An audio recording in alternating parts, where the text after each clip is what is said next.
சந்தோஷமா இருக்கீங்களா? வேதம் சொல்லுகிறது, இது கர்த்தர் உண்டு பண்ணின நாள், இதிலே நாங்கள் அழித்து கூர்ந்து மகிழ கடப்போம். ஏன்னா இது சந்தோஷமான நாள், இது துக்கமான நாள் அல்ல. ஆமென். ஹல்லேலூயா. இந்த மாதத்திலே முதல் வாரத்திலே உங்களோட நான் தேவனுடைய செய்தியை நான் பகிர்ந்து கொண்டேன். யாருக்காவது ஞாபகம் இருக்குதா? சொல்லுங்க, வந்தவங்க சொல்லுங்க. ஏன்னா அதுல இருந்து தான் நம்ம இப்ப கண்டினியூ பண்ண போறோம். ஞாபகம் இல்லையா? நேற்று சாப்பிட்டதே எங்களுக்கு மறந்து போச்சியா? நீங்க முதல் வாரத்தை கேட்குறீங்க. யோசுவாவின் புத்தகம் 24:15 நானும் என் வீட்டாருமோ என்றால் ஞாபகம் வந்துச்சுங்களா? அப்படியே கர்த்தரை எப்படி நாம் சேவிக்க வேண்டும் என்றெல்லாம் நாம் பார்த்தோம். அதுல வேதத்திற்கு சில உதாரணங்களை பரிசுத்த ஆவியானவர் நமக்கு காண்பித்தார். முதலாவதாக எலியா பாகால் தீர்க்கதரிசிகளையும் இஸ்ரவேல் ஜனங்களை கூட்டி செய்து, நீங்கள் எந்த மட்டும் குந்தி நடப்பீர்கள், பாகால் தெய்வமானால் பாகாலை செய்வீர்கள், கர்த்தர் தெய்வமானால் கர்த்தரை செய்வீர்கள் என்று சொன்னார். உங்களுக்கு போனவா, அதாவது இந்த செய்தியை கேட்காதவர்களுக்கு நான் சுருக்கமாக நான் சொல்லி நான் முடித்து இந்த சங்கீதங்களின் பகுதிக்கு நான் கடந்து செல்ல விரும்புகிறேன். அப்பொழுது பார்த்தீங்கன்னா கர்த்தரை எப்படி சேவித்தார்கள் என்று சொல்லி, வானத்திலிருந்து அக்னியால் பதிலளிக்கிற தெய்வமே தெய்வம் என்று சொல்லி எலியா இப்படியாக ஒரு உபரம் பண்ணினார். பாகால் தீர்க்கதரிசிகள் காலை முதல் மாலை வரை அவர்கள் என்ன செய்கிறார்கள்? ஓயாமல் கூப்பிடுகிறார்கள், கூச்சலிடுகிறார்கள், தங்கள் சரீரத்தை கீறிக்கொண்டு இரத்தத்தை வரவழைத்து பாகால் தெய்வத்தை இடத்தை கூப்பிடுகிறார்கள். ஒரு சத்தமும் இல்லை, பதிலும் இல்லை. எலியாவின் வேலை வந்தது. எலியா என்ன செய்கிறார்? அந்த பலிபீடத்தை இடித்து வேறு ஒரு பலிபீடத்தை உண்டாக்கி 12 கற்கள், அந்த கோத்திரங்களுக்கு இலாவாக 12 கற்களை எடுத்து தேவனுக்கு ஒரு பலிபீடத்தை கொண்டு சுருக்கமாக ஒரே ஜெபத்தை பண்ணார். தேவனே கேட்கருளும் என்று சொல்லி உடனே வானத்திலிருந்து அக்கினி இறங்கி அந்த பலிபீடத்தை பட்சித்தது, வாய்க்காலின தண்ணீரை எல்லாம் நக்கி கொள்வது என்று சொல்லி. இரண்டாவதாக நாம் பார்த்தோம், தானியேலின் புத்தகத்திலிருந்து சாத்ராக், மேசாக், ஆபத்நேகோ என்பவர்கள், எங்களை இந்த அக்னி சூளையிலே நீங்கள் எங்களை கொண்டு போட்டாலும் நீர் உண்டாக்கின சிலையை நாங்கள் வணங்குவதில்லை, வழிபடுவதில்லை. ஒருவேளை தேவன் எங்களை விடுவிக்காமல் போனாலும் சரி, உம்முடைய உத்தரவுக்கு, உம்முடைய கட்டளைக்கு நாங்கள் பணிந்து கொள்வதில்லை என்று சொல்லி ராஜாவுக்கு முன்பதாக அந்த 3 வாலிபர்கள் என்ன செய்தார்கள்? தைரியமாய் பேசினார்கள். அப்படின்னு ஹல்லேலூயா. ஏனென்றால் நான் கர்த்தரை ஆராதிக்கிறவர், நான் கர்த்தரை சேவிக்கிறவர், நான் கர்த்தரை தொழுது கொள்கிறவர். யோசுவா கானான் தேசத்துக்கு வரும்போது ஜனங்கள் எல்லாம் கூட்டி, நானும் என் வீட்டாருக்கு கர்த்தரை சேவிப்போம், நீங்கள் யாரை சேவிப்பீர்கள் அங்க ஒரு கேள்வி வைக்கிறார். அந்த வசனத்திலிருந்து தான் நாம் பார்த்தோம். மூன்றாவதாக நாம் ரூத்தின் புத்தகத்திலிருந்து நாம் பார்த்தோம் அல்லவா? இப்போது நாம் ரூத்தின் புத்தகத்தை நாம் திருப்பிக் கொள்வோம். முதலாம் அதிகாரம், ரூத்தின் புத்தகம் 1ஆம் அதிகாரம், பழைய ஏற்பாடு பக்கம் 334 வசனம் வாசிக்கலாம். 17வது வசனம்.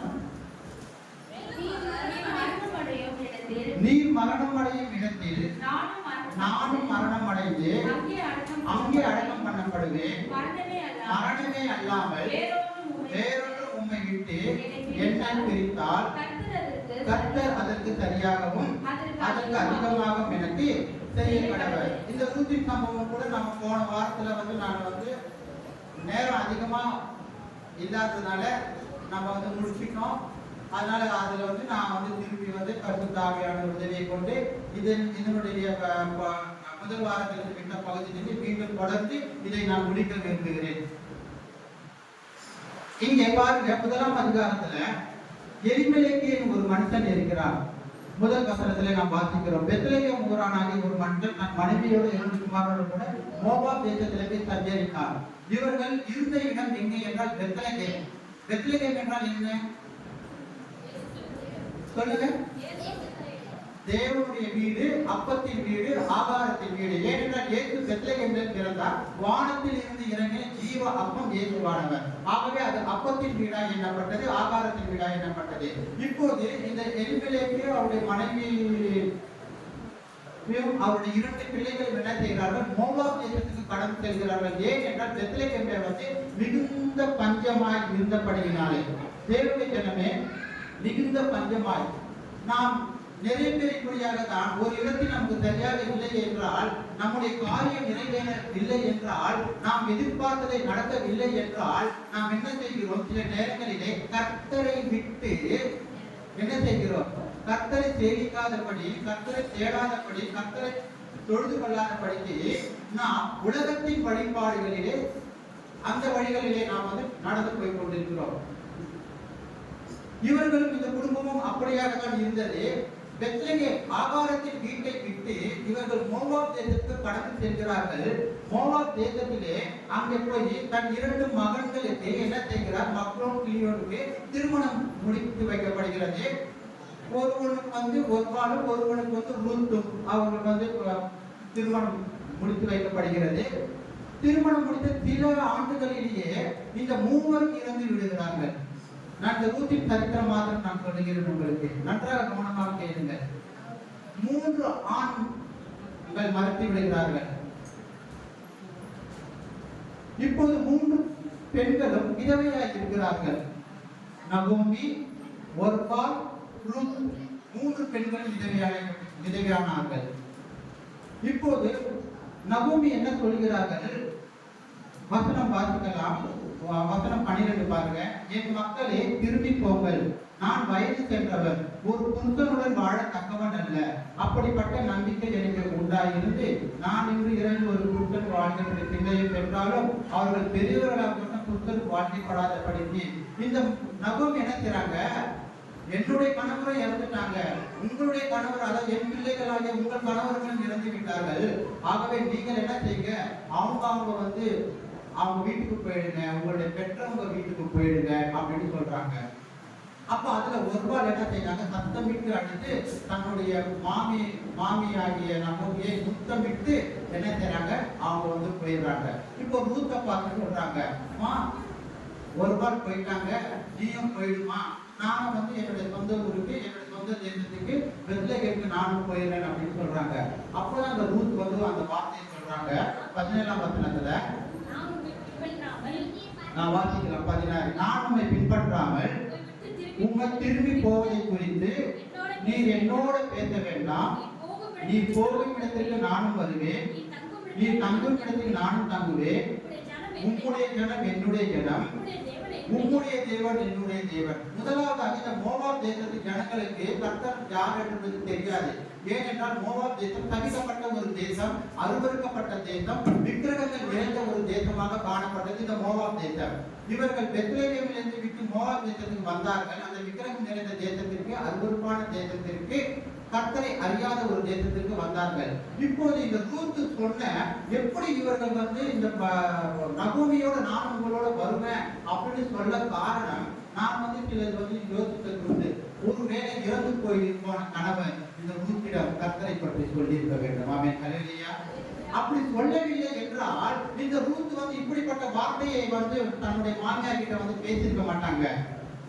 நீ போகும் இடத்திற்கு நானும் வருவேன், நீ தங்கும் இடத்திற்கு நானும் தங்குவேன். உம்முடைய ஜனம் என்னுடைய ஜனம், உம்முடைய தேவன் என்னுடைய தேவன். எப்படி இப்படிப்பட்ட வார்த்தைகள் இவர்கள் சொன்னார்கள் என்றால், தன்னுடைய கணவர் மூலமாக அந்த தேசத்தை பற்றியும், கர்த்தரை பற்றியும், கர்த்தர் செய்த அதிசயங்கள், அற்புதங்கள் பற்றியும் எல்லாம் கேட்டபடியினாலே, இனி எனக்கு இந்த தேசம் வேண்டாம், மோவாப் தேசம் வேண்டாம், சபிக்கப்பட்ட தேசம் வேண்டாம், இந்த அருவருக்கப்பட்ட தேசம் வேண்டாம், நான் ஜீவனுள்ள தேவனுடைய தேசத்திற்கு நானும் போவேன் என்று சொல்லி உறுதியாக தன் மாமியார் ஆகிய நகோமி கிட்ட சொல்றாங்க. ஆமென், ஹல்லேலூயா, ஹல்லேலூயா. தேவனுடைய ஜனமே, பிள்ளைகள், கணவன் மனைவி இரவு தூங்குவதற்கு முன்பதாக நாம் இப்படிப்பட்ட காரியங்கள் மனைவியோடும் அல்லது மனைவி கணவரோடும் கர்த்தரை பற்றி நாம் பேசுகிறோமா? கொஞ்சம் நாம் சிந்திக்க வேண்டும். கர்த்தரை பற்றி நாம் பேசுகிறோமா? நிறைய பெண்கள் பார்த்தீங்கன்னா நாளைக்கு என்ன குழம்பு செய்யலாம், நாளைக்கு என்ன சாப்பாடு செய்யலாம், வீட்டுக்கார வேலைக்கு போவாரு, என்ன இது பண்ணலாம், நாளைக்கு இந்த ஃபங்க்ஷன் இருக்கு, என்ன ட்ரெஸ்ஸு போடலாம், என்ன மேட்சா போடலாம், அதுக்கு என்ன திருப்பு மேட்சா இருக்கு, என்ன நெயில் பாலிஷ் போடலாம், இப்படிதான் படுக்கையில யோசனை பண்றாங்க நிறைய பேர். ஆனா கர்த்தரை பற்றி அவர்கள் சிந்திக்கிறது இல்லை. ஆனா நம்ம சபையில் அப்படி இல்லை. நீங்களாம் கர்த்தரை பற்றி நன்றாக யோசனை பண்ணுவீர்கள் என்று நான் அறிகிறேன். ஆமென் ஹல்லேலூயா. ஏனென்றால் இந்த ரூத் சரியாக கர்த்தரை பற்றி அறிந்ததுனால தான் என்ன செஞ்சிருக்காங்க, தன் மாமியாரை விட்டு போகல, மாமியாரை நெச்சின மருமகளா மாறினாங்க. ஆமென் ஹல்லேலூயா. இன்னைக்கு எத்தனை மருமகள் தன்னுடைய மாமியாருக்கு வந்து இப்படியாக வாழ்றாங்கன்னு எனக்கு தெரியல. கல்யாணம் ஆகி நிறைய பேர் நான் பார்த்திருக்கேன். 6 மாதம் முடிவுக்குள்ள 3 மாதம் முடிவுக்குள்ள தனிப்பட்ட போயவர்கள் எவ்வளவோ பேர் உண்டு.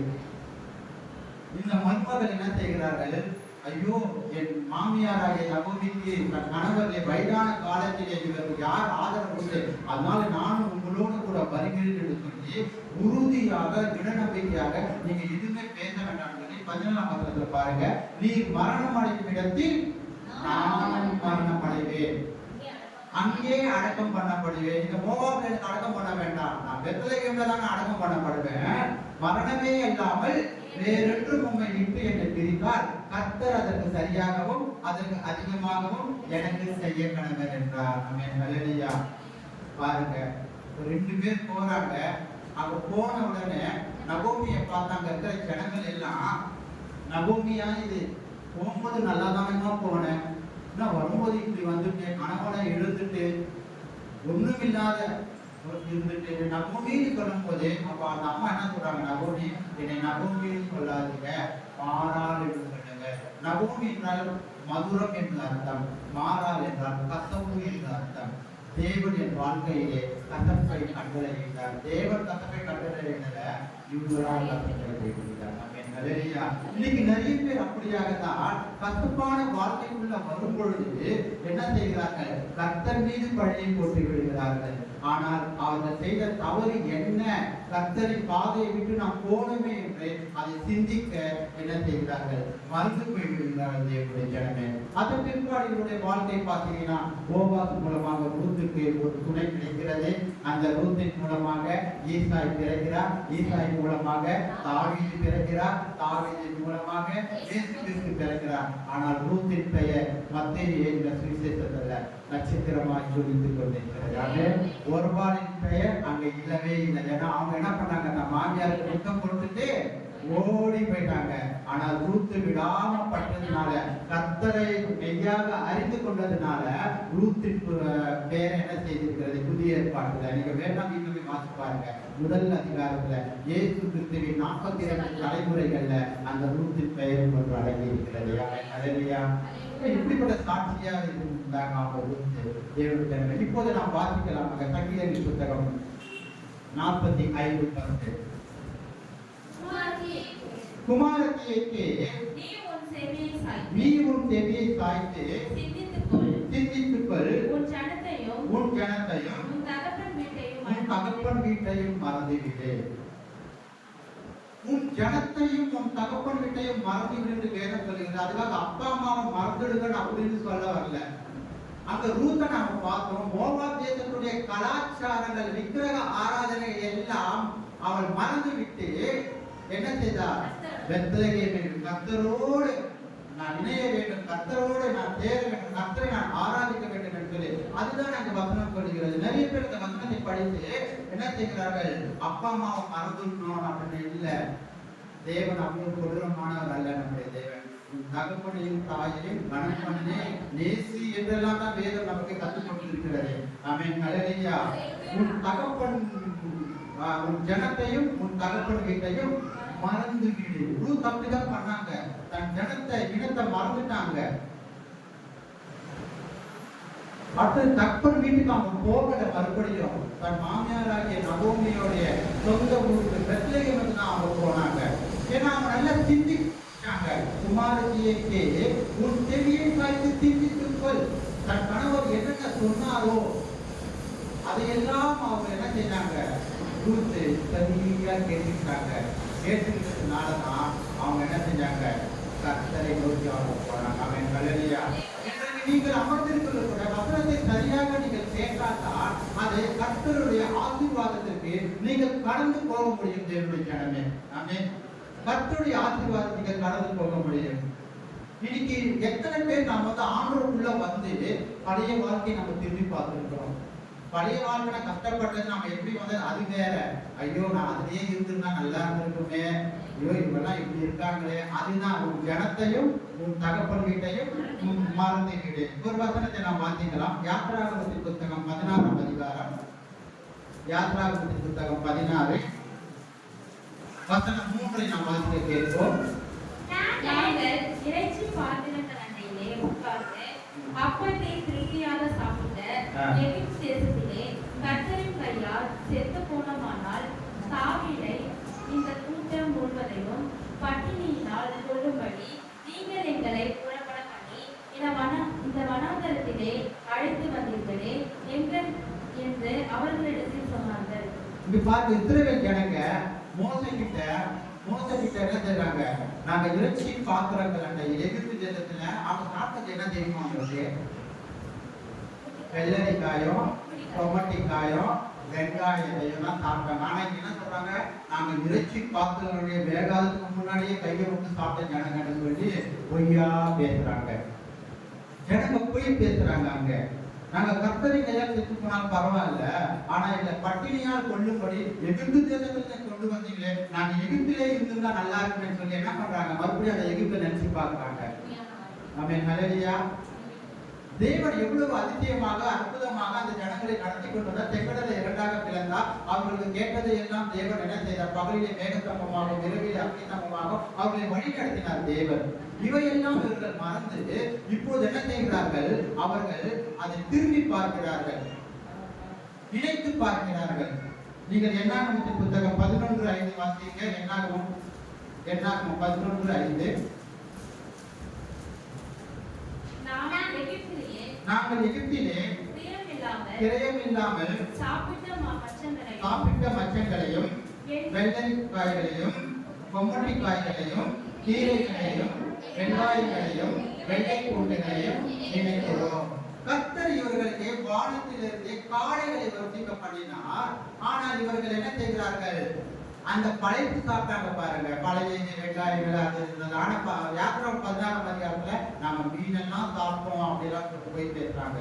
அதுக்கப்புறம் கர்த்தர் என்ன பண்ணாரு? காளைகளை இறைச்சியை அவர்களுக்கு கொடுத்தார். இந்த இடத்துல வந்து அவங்க உண்மையை பேசுறாங்க. நாங்கள் எகிப்திலே கிரயம் இல்லாமல், அதாவது விலை இல்லாம நாங்க இலவசமா சாப்பிட்ட மச்சங்களையும் வெள்ளரிக்காய்களையும் கொம்மட்டிக்காய்கள் நினைக்கிறோம். மறுபடியும் அதை நினைச்சு பாக்குறாங்க. அந்த தகப்பனை, அதாவது அந்த வீட்டை நினைச்சு பாக்குறாங்க, எகிப்து தேசத்தை நினைச்சு பாக்குறாங்க.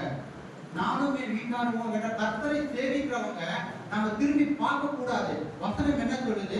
கலப்பையில் கை வைத்தவன் பின்னிட்டு திரும்பி பார்க்க கூடாது.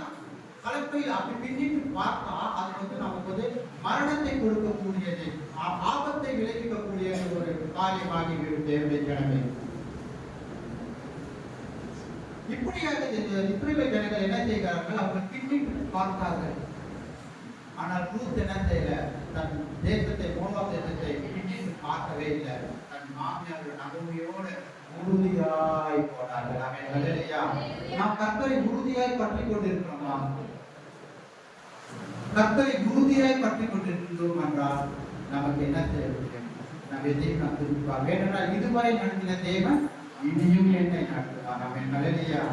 உறுதியாய் பற்றி கொண்டோ உம்மையை நம்பியுள்ளோ, உறுதியாய் பற்றி கொண்டோ உம்மையை நம்பியுள்ளோ,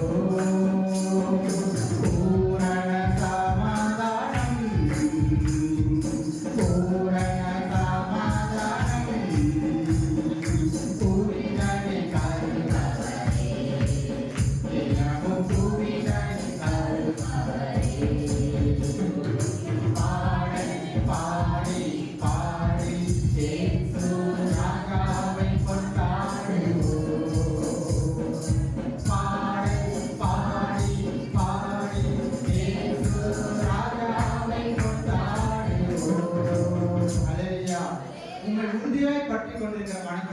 உண்மையை நம்பியிருக்கிறபடினால் அவனை பூரண சமாதானம் காத்துக்கொள்கின்றேன். 26 3ஆம் வசனத்தில் நாம் வாசிக்கிறோம்.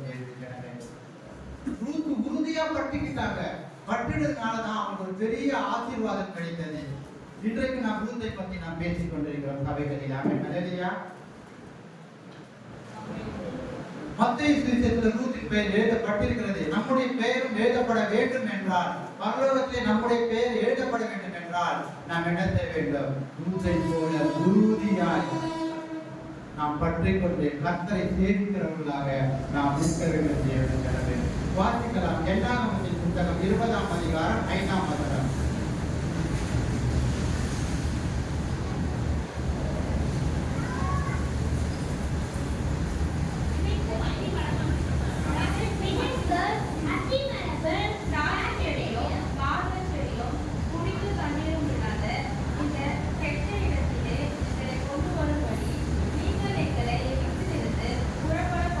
அடிக்கடி இவங்க என்ன பண்ணாங்கன்னா எகிப்தையே நினைச்சு பாக்குறாங்க. கர்த்தரை நினைக்கவே இல்லை.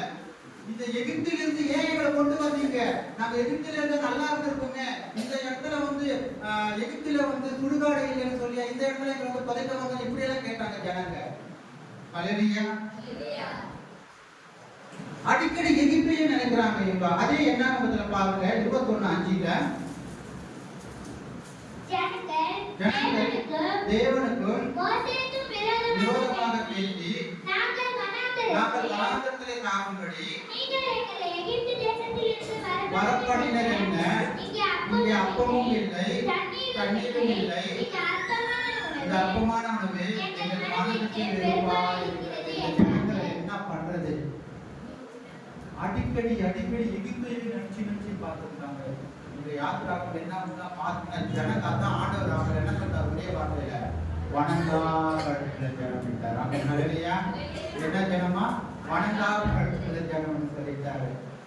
நாம எப்படிப்பட்ட ஜனங்களா இருக்கிறோம்? வணங்குற கழுத்துல ஜனமா இருக்கிறோமா இல்ல வணங்கா கழுத்துல ஜனமா இருக்கிறோம்? வணங்கா கழுத்துல ஜனமா இருக்கிறது ஆண்டவரே சொல்லிட்டாரு. அடிக்கடி எகிப்துல என்ன சொல்றாங்க பாருங்க. நாங்கள் வனாந்தரத்திலே சாகும்படி நீங்கள் எங்கள் எகிப்து தேசத்திலிருந்து வரப்பண்ணினது என்ன? இங்கே அப்பமும் இல்லை தண்ணீரும் இல்லை. இந்த அற்பமான உணவைகள் மனதுக்கு வெறுத்து படிக்க சாப்பிட்டு ஒரு பீஸா இல்லை, ஒரு பர்கர் இல்லை, எப்ப பார்த்தாலும் இதையே நீங்க தந்து இருக்கீங்களா அப்படின்னு சொல்ற மாதிரி இருக்காங்க. அவன் நல்லையா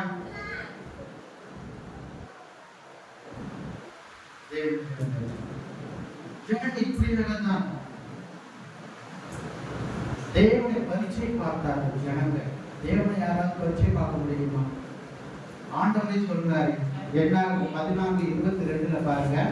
என்னாகும் 14:22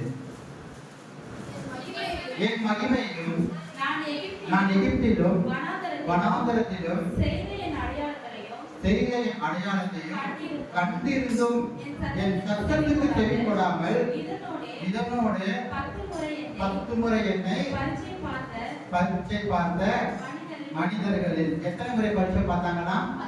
அப்ப ஆண்டவர் என்ன பண்றாரு? ஒவ்வொன்றா எண்ணிட்டு இருக்காரு. அப்ப நீங்களும் நான் ஏதாவது தவறு செய்யும் போது என்றாரு. அவன் தவறு செய்யும் போது கீழ்படியாத போது கர்த்தரை விட்டு வேற அதாவது விக்கிரகத்தை மாத்திரம் வணங்குவதே விக்கிரக ஆராதனை இல்லை. தேவனை விட நாம் அதிகமா ஏதாவது ஒன்று நேசிப்போம் என்றால் அதுவும் ஒரு விக்கிரகமாக மாறுகிறது. அதுவும் ஒரு விக்கிரக ஆராதனை தான்.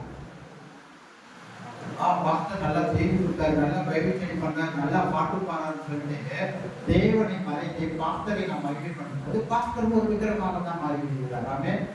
அதனால நான் சொல்லி என் மகிமையையும் நான் எகிப்தில வனாந்தரத்திலே அடையாளங்களை கண்டிருந்தும் எனக்கு கண்ணால பார்த்தாங்களே, எல்லாத்தையும் பார்த்தாங்களே, பார்த்துட்டு கொஞ்ச நேரத்துல மறந்து போயிட்டு எப்ப பார்த்தாலும் எகிப்து ஏதான் ஆனந்தத்தில் நான் கொண்டு வந்தேன்.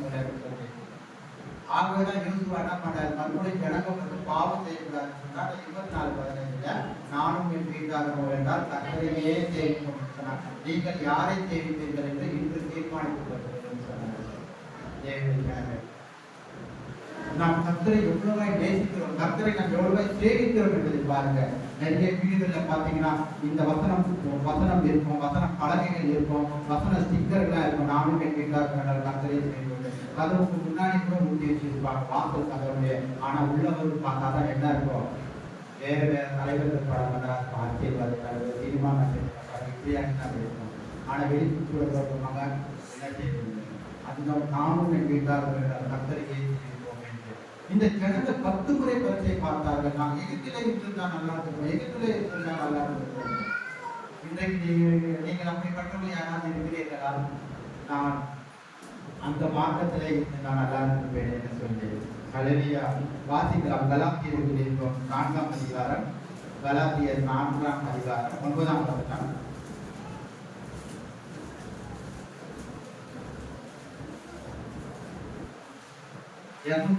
பக்கம் புதிய ஏற்பாடு 4:9. இப்பொழுதோ நீங்கள் தேவனை அறிந்திருக்க அல்லது தேவனாலே அறியப்பட்டிருக்க பெலனற்றதும் பெருமையானதுமான அவ்வழிபாடுகளுக்கு நீங்கள் மறுபடியும் திருப்பி மறுபடியும் அவைகளுக்கு அடிமைப்படி விரும்புகிறது எப்படி? பவுல் கேட்கிறார்.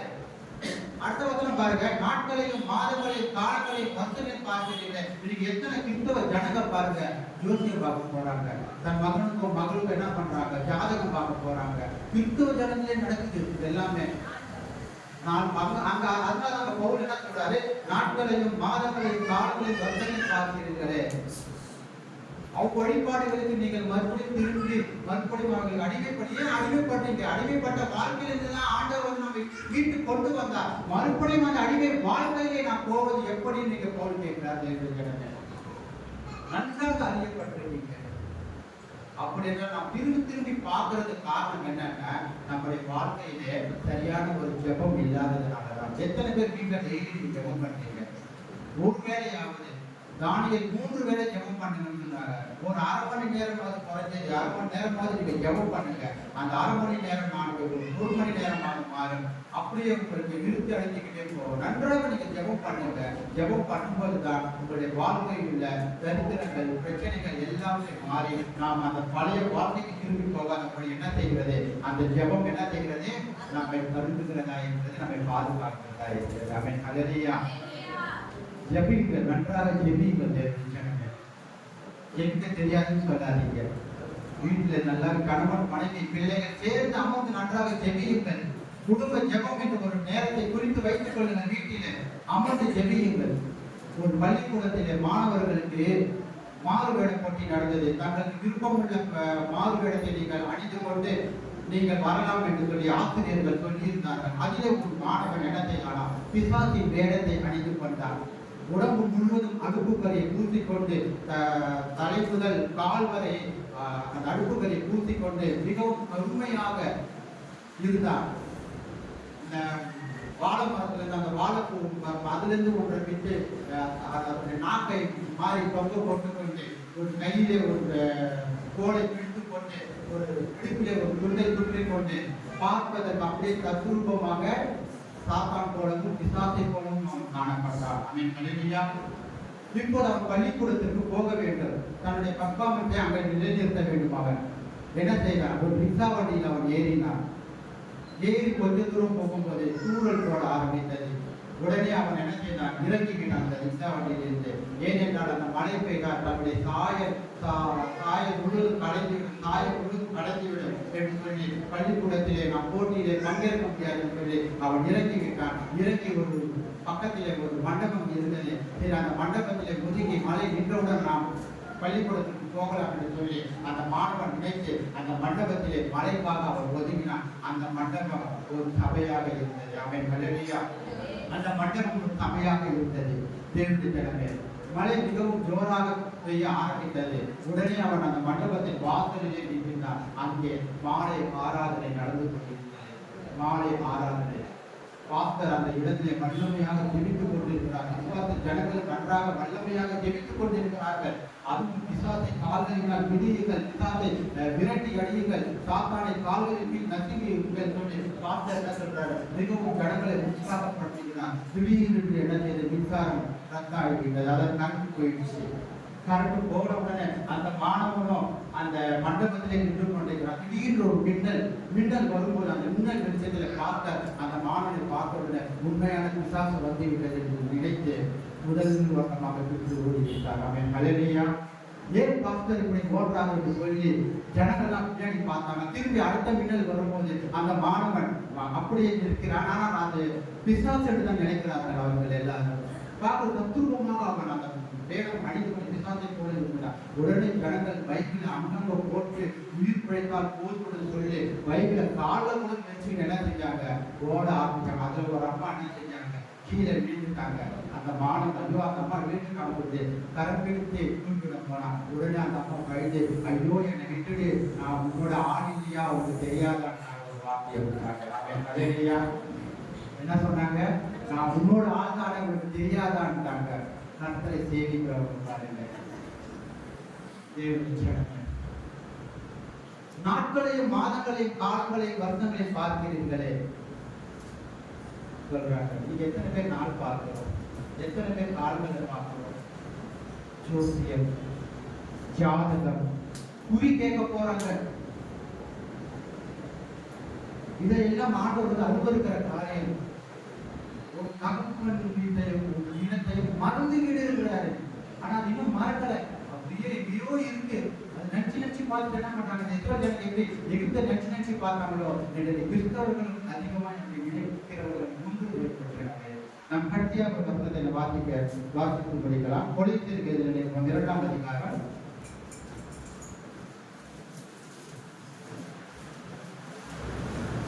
20ஆம் வசனம்.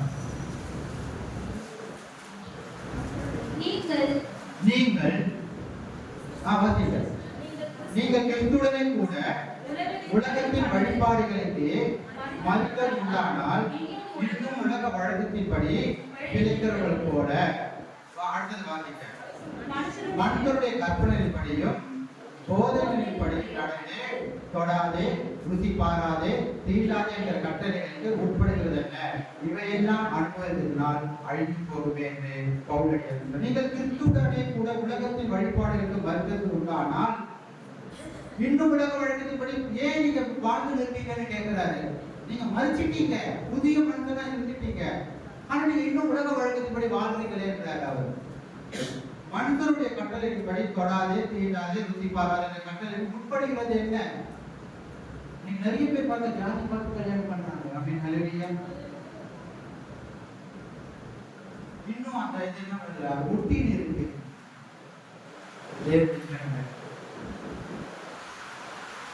இப்படியெல்லாம் இருக்கக்கூடாது என்று இந்த பவுல் என்ன செய்கிறார்? நிறைய நிறுவனங்கள் இப்படியாக எழுதியிருக்கிறார் என்று. ஆகவே நாம் கர்த்தரை சேவிக்கிறவர்களாக இருப்போம் என்றால் நாம் எப்படிப்பட்டவர்களாக இருக்க வேண்டும் என்று நாம் பார்ப்போம். முதலாவதாக எலியா என்ன செய்கிறார்? கர்த்தரை தெய்வம் என்று வானத்திலிருந்து அக்னியை இறக்கினார். இரண்டாவதாக நாம் பார்ப்போம், சாத்ராக் மேஷாக் ஆபேத்நேகோ ராஜாவுக்கு பயப்படாம அவங்க எரிகிற அக்னிக்கு தங்கள் ஜீவனை அவர்கள் முன் வந்தார்கள். தேவன் எங்களை விடுதலை பண்ணாமல் போனாலும் சரி, நீர் நிற்கிற பொருட்களையே நாங்கள் வணங்குவதில்லை என்று சொன்னார்கள். மூன்றாவதாக நாம் பார்த்தோம், ரூத் தன்னுடைய மோவாப் தேசத்தை அவர்கள் திரும்பி பார்க்கவில்லை, பெத்லேகேம் தேசத்துக்கு போனார்கள். ஏனென்றால் பெத்லேகேமிலே அப்பத்தின் வீடு, ஆகாரத்தின் வீடு, அங்கே கர்த்தர் வாசம் பண்ணுகிறார். கர்த்தர் மூலமா எனக்கு ஒரு ஆசீர்வாதம் கிடைக்கும். இந்த மோவாப் தேசத்திலே நாம் தவிக்கப்பட்டவர்களாக சாபம் நிறைந்த மகளாக நான் வாழ்ந்தேன். ஆகவே நான் பெத்லேகேமுக்கு போனால் தேவன் மூலமா எனக்கு ஆசீர்வாதம் கிடைக்கும் என்று சொல்லி, உன் இனத்தையும் உன் தகப்பன் வீட்டை மறந்து விடு என்று சொல்லி அவங்க எல்லாத்தையும் மறந்து விட்டு என்ன பண்ணாங்க? பெத்லேகேமுக்கு போனாங்க. உங்களுக்கு சில உதாரணங்கள் நான் சொல்லுவேன். இஸ்ரவேல் ஜனங்கள் எப்படி எல்லாம் பார்த்தார்கள், இனி நாம் எப்படி வாழ்கிறோம் என்று சொல்லி நம்மை நாமே நிதானி தரித்தால் நாம் நியாயப்படுகிறோம். அல்லது நாம் யாரும் எழுதியிருப்போம், யாரும் எழுதியிருப்போம். கர்த்தரையே சேவிப்பது ஆகாதென்று கண்டார்.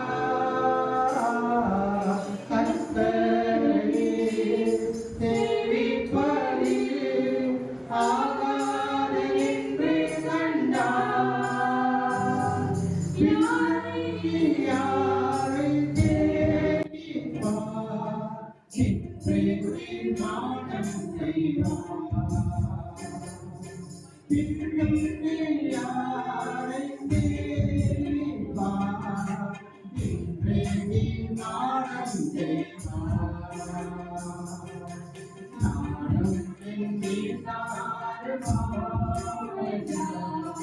கர்த்தரையும் சேவிப்போம்.